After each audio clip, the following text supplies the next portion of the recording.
আসসালামু আলাইকুম everyone, welcome to my channel R K cooking studio. আমার আজকের রেসিপি খেজুর গুড়ের পায়েস। আশা করছি খুবই ভালো লাগবে। আর এখন যেহেতু শীতকাল, আর এই শীতকালে খেজুর গুড়ের পায়েসটা খেতে কিন্তু খুবই ভালো লাগবে। তৈরি করা খুবই সহজ আর খেতে কিন্তু দারুণ লাগে। তো চলুন শুরু করি। আমি 1.5 লিটার পরিমাণ গরুর দুধকে জাল করে 1 লিটারের মতো করে নিয়েছি। তো দুধটা একদম ঘন করে জাল করে নেওয়ার পর আমি পুরোপুরি ঠান্ডা করে নিয়েছি। এই মুহূর্তে কিন্তু এই দুধটা পুরোপুরি ঠান্ডা। এবার এই ঠান্ডা দুধে আমি মিক্স করে নিব খেজুর গুড়।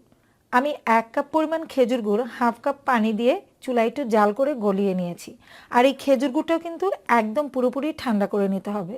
কোনোভাবেই কিন্তু গরম দুধে গরম খেজুর গুড় ইউজ করা যাবে না। তো আমি ঠান্ডা দুধে এই ঠান্ডা খেজুর গুড়টা ইউজ করে দিচ্ছি। ভিউয়ার্স, আমি আবারও বলছি, আপনারা খেজুর গুড়টা জাল করে গলিয়ে নেওয়ার পর অবশ্যই পুরোপুরি ঠান্ডা করে নেবেন। তা না হলে কিন্তু দুধটা ফেটে যাওয়ার চান্স থাকবে।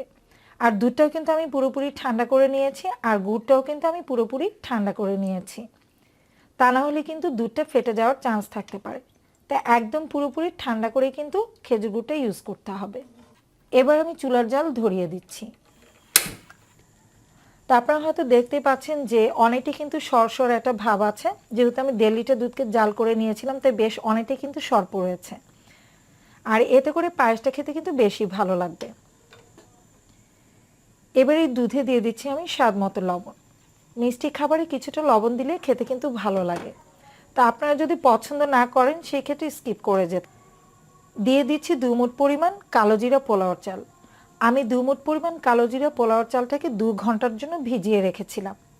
কমপক্ষে 2 ঘন্টার জন্য কিন্তু এটা ভিজিয়ে রাখতে হবে। তারপর আমি সেটা ধুয়ে পরিষ্কার করে নিয়েছি।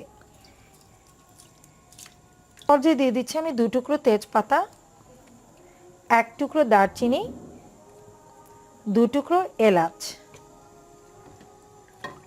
আর অপেক্ষা করছি পুরোপুরি বলক ওঠার জন্য। অলরেডি কিন্তু এই পায়েসে বলক চলে এসেছে, দেখতে পাচ্ছেন। আর অনবরত নেড়ে চেড়ে কিন্তু পায়েসটাকে রান্না করে নিতে হবে। অনেকটা ধৈর্য সহকারেই কিন্তু পায়েসটা তৈরি করে নিতে হবে। নাড়ানো একদমই থামানো যাবে না, এতে করে পায়েসটা কিন্তু তলায় লেগে যেতে পারে। আর তলায় লেগে গেলে কিন্তু খেতে একদমই ভালো লাগবে না। আমি অনবরত নেড়ে চেড়ে পায়েসটাকে রান্না করে নিয়েছি। আর চালগুলো কিন্তু একদম ভালোভাবে সেদ্ধ হয়ে গেছে। আর দেখেই হয়তো বুঝতে পারছেন যে পায়েসটা কিন্তু অনেকটাই ঘন হয়ে গেছে। তো যখন আমরা এটা চুলা থেকে নামিয়ে নিব তখন কিন্তু আরও কিছুটা ঘন হয়ে যাবে। যখন অনেকটা হয়ে গিয়েছিল তখন কিন্তু আমি এলাচ, দারচিনি এবং তেজপাতাটা তুলে ফেলে দিয়েছি। কারণ খাওয়ার সময় যদি এটা মুখে পড়ে তাহলে খেতে খুবই খারাপ লাগে। তো আপনারা কিন্তু একদম রান্নার প্রায় শেষের দিকে এলাচ, দারচিনি এবং তেজপাতাটা তুলে ফেলে দিবেন। তো এই পর্যায়ে আমি দিয়ে দিচ্ছি এখানে কোরানো নারকেল। আর কোরানো নারকেলের কারণে কিন্তু এই পায়েসটা খেতে আরও একটু বেশি ভালো লাগবে। তো আমি এখানে হাফ কাপের মতো কোরানো নারকেল দিয়ে দিয়েছি। নারকেল কোরানো দিয়ে জাস্ট আমি 1 থেকে 2 মিনিট নেড়ে চেড়ে মিক্স করে একটু জাল করে নিব।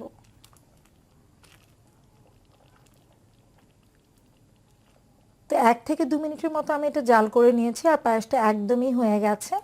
এ পর্যায়ে আমি চুলা বন্ধ করে দিচ্ছি। আমি একটি সার্ভিং ডিশে এই খেজুর গুড়ের পায়েসটা তুলে নিয়েছি। আর আমার পছন্দ মতো কিছু চেরি ফল দিয়ে এটাকে ডেকোরেশন করে নিয়েছি। আপনারা আপনাদের পছন্দ মতো এটাকে ডেকোরেশন করে নিতে পারেন। তা আশা করছি বরাবরের মতো আমার আজকের রেসিপিও আপনাদের কাছে ভীষণ ভালো লেগেছে। যদি ভালো লেগে থাকে তাহলে লাইক, কমেন্ট এবং শেয়ার করার অনুরোধ রইল। খুব শীঘ্রই ফিরে আসবো নতুন কোনো রেসিপি নিয়ে। সে পর্যন্ত সবাই ভালো থাকবেন, সুস্থ থাকবেন।